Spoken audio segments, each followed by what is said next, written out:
Welcome everyone to another deck profile. Now this one I'm actually doing a little bit differently because I'm not the one doing the deck profile. I actually have one of my best friends in the whole wide world, the best man at my wedding, CJ, who actually took this deck. It is a DRAKKING deck to an undefeated victory at a locals nearby in Maryland. So it's super cool to be able to have him here. Say hi to the people, CJ. Hi to the people, CJ. Oh, okay, we're doing this. Okay. I'm in my dad joke phase, I guess. Well, so the deck that CJ brought was actually a DRAKKING Curibus deck, and I think it has a lot of potential right now. I think it's very, very good. So, CJ, I will actually let you go ahead and just start off by talking about the elestrals.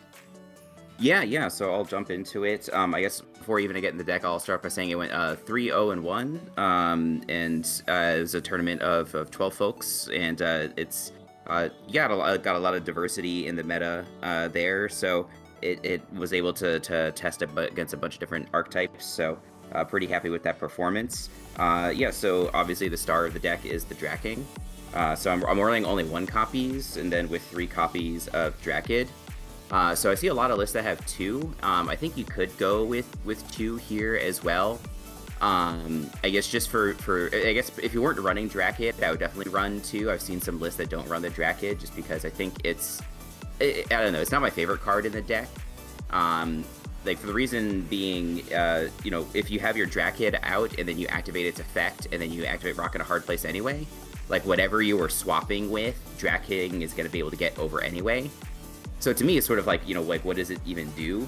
You know, I guess it's useful in those scenarios where you don't have the Rock and Hard Place immediately to follow up, so you can kind of 1-for-1 with a lot of things that your opponent could have. But I guess one thing to note, a lot of people think this card is just can swap with anything, and therefore it's like really busted. It can only swap with 1 Spirit Elestrals, and so I ran into a lot of people who didn't understand that and kind of misplayed for those reasons. Yeah. So anyway, so yeah, obviously, you know, kind of the namesake of the deck. Next we have Curibus and Eddie. Eddie, Edward. I would play anyway. Yeah, Edward. Yeah, I mean it's arguably the best Elestral not named Ass Rabbit in the game, so you would run it anyway. But just since you're running Rock, I put the one of Curibus in here anyway. I've not once activated its effect to pop via disenchanting. See, that was actually going to be one of my questions, because a little bit of a spoiler for the rest of your deck, you don't run like any Nexus components or like Poseidon or anything like that to stack some water spirits on the board where you can disenchant to pop something. So it's essentially just like a big beat stick, or you get it on board to disenchant from itself, to kill itself, to take out something that you could normally take out. Yeah, you could, in theory, 1-for-1 it, just the same way that you would, like, with a boom bat or something. I think that would be totally fine. For me, it's just a big boy. That's pretty much all that it's for. Which I guess, because, like, if you think about it, right? So, like, you get Curibus out from Rock in a Hard Place, and you choose, like, the big Elestral in the back row. They're more than likely, if it's something that took a lot of setup, right, they're going to choose the back row if it's not anything huge. But if they choose the big boy, then you have your big beat stick out with nothing to protect. If they choose the back row, then you just disenchant and go 1-for-1 anyway. Yeah, exactly. Yeah, Rock in a Hard Place. I mean, I guess that's why it's named that way. It does, you know, with Curibus, there's some of those hard choices. Really, with DRAKKING, that's when you have the more difficult choice, because yeah, you mean you don't want to give up your like you want the back row so you can potentially take out a DRAKKING. But like if you leave the Elestral up, then it just becomes food for your DRAKKING. So yeah, so a little bit of that applies to Curibus, but really with the DRAKKING is the main thing. So yeah, so you know the 3 Eddie non-negotiable. Might as well run the 1 Curibus as well. So then next I have 3 Galaxy. So this is my most recent addition to the deck. I played in the webcam tournament on Sunday, October 6th, I want to say, and brought a similar version of this list, but did not have Galaxy. And saw a video on a caster's corner saying that it's worth trying out because none of the DRAKKING decks in that tournament ran with Galaxy. So I decided to add it in. I had Specteris here before, I still have Spectaris in my side deck, but this card is nice just because it does kind of force a response most of the time. Yeah. And if you can use your Galaxy to waste resources, you can potentially pave the way for your tracking later. So I thought it was worth trying out for that reason.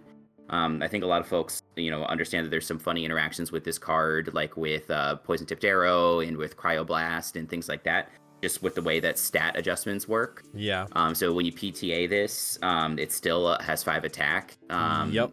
Because basically it's it goes off of the attack gets reduced to 0, but then the swap happens. So yep. So I liked it better. Cryoblast. Yeah. Then it's still immune to Cryoblast. It becomes a 3/2 to Cryoblast, and so it doesn't die to Cryoblast. So yeah, it's just something that is I side it out sometimes depending upon the matchup. But it's just basically here as an annoying card to force resources to pave your late game strategies. Yeah. So very cool card too. I love Galaxy as a card. Yeah. I was really surprised at how well it performed. I was also really surprised by how well these next 3 cards performed. Smoltuga and Nekroth. This was a MBT inspiration. He had a video on DRAKKING deck and ran this 3-card combo. He loves the Smoltuga to Nekroth combo. He loves it. I've seen him do it in a couple decks too. Yeah, it's just really nice. Like, so in this deck, just trying to think about like what are your best starters. Like, there's not that many. I had Foamy in this spot in trio before, thinking that was a decent starter. Because then you can float into whatever you want, an Eddy or something, and then get ready for a rock and a hard place play. Or whatever else, but Foamy was really underwhelming for me just because it was kind of like PTA food every time. And like, yes, I was just saying a moment ago, it's nice to have something to draw out the DRAKKING responses. But like, with Galaxy, you can still do stuff after you get PTA'd. Foamy can't do anything, and it doesn't get its effect off when it gets PTA'd. And because it only has 2 attack, you can't even poke. Because you can't do spirit damage when you have 0 attack. So I swapped it out for these 3, and yeah, this is just Smoltuga's a great starter. Good for consistency. I'm pretty happy with this package. Yeah. Let's see. And for people that don't know what Smoltuga does, essentially whenever you cast Smoltuga, you're able to search for the Nekroth. So you get a search for an Elestral that you can use as a beat stick, essentially, because it's just a big boy at 5 for placing another Elestral on the field. So it kind of sets you up for future turns. Exactly. We're almost at the end of the Elestrals. So we've got 2 Drutagwa. I just think this is valuable for just a little bit of longevity. I kind of like it. It was really helpful like when I was running Nectar of the Gods in this deck, but I'm not doing that anymore, but I still thought it was worth keeping. And Drutagwa also, whenever it just receives a water spirit, you can recover, I believe it's 2, correct? Yeah, that's exactly right. So you can recover 2 spirits, so it's good for health. Yeah, I guess I should say too, like in my spirit deck, I'm running like 6 colors in this deck, so I don't have a lot of space for as much water as I'd like. So just being able to recover some waters, so you can you can properly enchant your Elestrals later, I think is very valuable. Yeah. Running Triple Rabbit, this one, almost every deck in the game wants to run this to try to dig for 3. Yeah. If you don't run 3 Rabbit, you're essentially putting yourself at a disadvantage from the start. Yes. Then the last Elestral is one of Lavalith. Just because, again, you brought up the point that I'm not really playing any Divines or other good Nexus cards, so you're pretty much always going to be have fewer spirits on board than your opponent, so Lavalith really likes that. Yeah, and being able to have a form of back row removal whenever you also have Rock in a Hard Place for back row removal and Kuribus for regular removal, you have a ton of removal in the deck. So while it can be like super aggro to get your DRAKKING or your Kuribus on, you also have a bunch of control aspects to it that just force your opponents to do things. Yeah, and DRAKKING especially really likes that. Yeah. When you don't have to contend with his response. Yeah, so truthfully, like this is much closer to like a 5s deck list than anything else. It's just with a Drak Kid and DRAKKING splashed in. Yeah. Okay, so the runes and such. So triple rock and a hard place. This card's expensive, but it's still pretty nice to run at 3 just because of you do get that removal option. I am running the one of Earthquake, just for, it's a great card, of course. Yeah. Triple Ambro, Of course. I think Got that's to. kind of required, and then one of Resting. So kind Yeah. of for the same reasoning as with Lavalith, because you're pretty much always going to be lower on spirits. I think Laurels is pretty frequently live in this deck. So that's everything for the Invoke runes. And then I'm running a 12 back row. So I've got Triple Tsunami. I've gone lower on this before just because I've played in some metagames that have a lot of water based decks. But just having the protection, I think, is nice. Yep. Triple Gorgons. Got to. Of course, triple PTA. And then triple Shield. Got to. I think that if you're not playing triple Gorgons, PTA, and Shield, you're kind of just setting yourself up for failure at this point in the game, because now that you can ascend and keep big boys on field pretty easily, you have to have the shield in order to prevent them from just swinging in for 4 or 5. I don't know if you watched the best of 3 I had against Dry. I literally had a Lustragon with 8 spirits on it.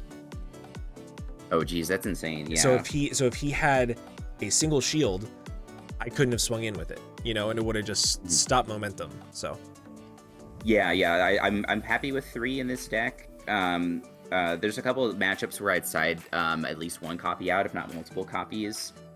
So decks that have a lot of back row removal, I think Shield is a little bit weaker into, just because you're not going to be able to, with Tsunami, at least you can chain it if it's going to get destroyed by something like Lavalith or Thunderstorm or something like that. So you could potentially side these out, but I like having them. I had 1 less Shield and 1 less Tsunami at a certain point to run double Nog, but Nog I think I'm just pretty underwhelmed with. Yeah. I hate drawing that when I have 3 spirits left and it's just a totally dead card. Yeah. So Nog is really only useful at the beginning of a game to get stuff going. Yeah, exactly. Spirit counts. So I'm running 9 Leviathan. Like I said, it's pretty low, all things considered, for how much water I'm running, but it's because I just need to fit in so much other stuff. Yeah. I'm running 3 Owloon. So the only lunar cards I have are the DRAKKING, and the Rock and a Hard Place. I wish I could run more, but I just literally don't have space. Yeah, because you've also... The only thing I can maybe see is going 1 less Zaptor and adding it in, but... Yeah, I could do that. I can go quickly through my side deck, and that helps explain the choices a little bit as well. I just have a lot of Thunder in my side. So I run 3 Zaptor in the main. 2 is really all that I would need for Ass Rabbit, but this just helps put more regular cards into my side deck and fewer spirits. Yeah. Double Terratless, and then 2 Pyro, and then 1 Flurmean. So this one is probably a weird one. So this is, again, I'm running Cryoblast in the side. Yeah. And this way I don't have to put Flurmean in the side as well. I can save that 1 spot in my side deck to run an actual card. And this is kind of cheeky. So you do have a couple of Elestrals like Eddie and Kerbis that don't appreciate Cryoblast.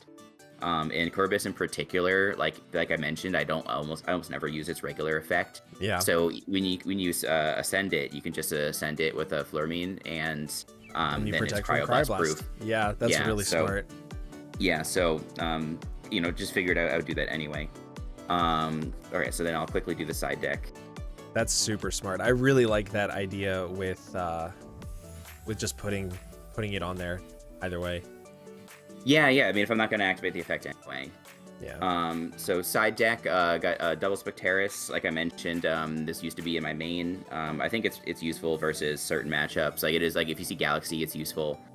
Bears, it's useful because they can't Earthseer and get out more guys. It's just kind of nice to have. Double Boombat. I should probably run 3, and in fact, I think it might be worth maining. Boombat's just always good. The removal is really nice. Yeah. Double Thunderstorm. Ooh. So this is probably the last thing that I added to my side deck, just because I didn't really have many other things I wanted to run. And Drakid doesn't really like I mentioned, it doesn't really love back row and shield and stuff. If you get it on board and they have 1 or 2 set, you don't really want to attack that much. So this just helps a little bit, and then it's nice versus just decks with Divine. You don't have a Lava Lift. Yeah. Double Atlantis. So this is like specifically for like solar, because they like to run Temple of the Sun, and if they get like a cow in defense mode, you particularly with the stadium up, there's not a lot that this deck can do. Yeah. So this is just kind of to help get over that, truthfully. Yep. I guess there's a couple other matchups where you can Shout have out to Stadium the Wars. cows, by the way. Shout out to the cows. Yeah, shout out to the cows. Triple Cryoblast. I might like to run 2 Flormean to support Triple Cryoblast, but you saw my Spirit deck, it's super tight. I just don't have the luxury of running 2. If I need to cast it again, I'll just Ampro. Yeah. Snag it out of there. Double Dense Fog. I don't think this card is that good, but again, that's like, what else could I possibly side instead? Like, there's not a ton of like Veritaqua could maybe be one thing that could go here over Dense Fog. Yeah. Again, because like Soul Stocks and other big defense mode guys are annoying, but it's just come in handy. Like I played a burn deck where I was able to like stop a Voltuga from searching Eruption and stuff with the Dense Fog, so it came in handy. That's nice. Yeah, and then the last 2 is another Owloon and a Zaptor. So yeah, if I have to side in the Specterus or the Dense Fog, obviously the Owloon will go in, and then Thunderstorm is quite expensive, so I have another Zaptor. That's fair. That's very, very fair. That is a very fun deck. You answered pretty much all the questions that I was going to ask you while you were explaining the deck, which is awesome to be able to just explain it that well. I'm super excited to see how the deck plays, because after this we're going to do a best of 3, and I'm going to be using cows. He's going to be using this deck, so make sure you guys stick around for it, and we will see you in the best of 3.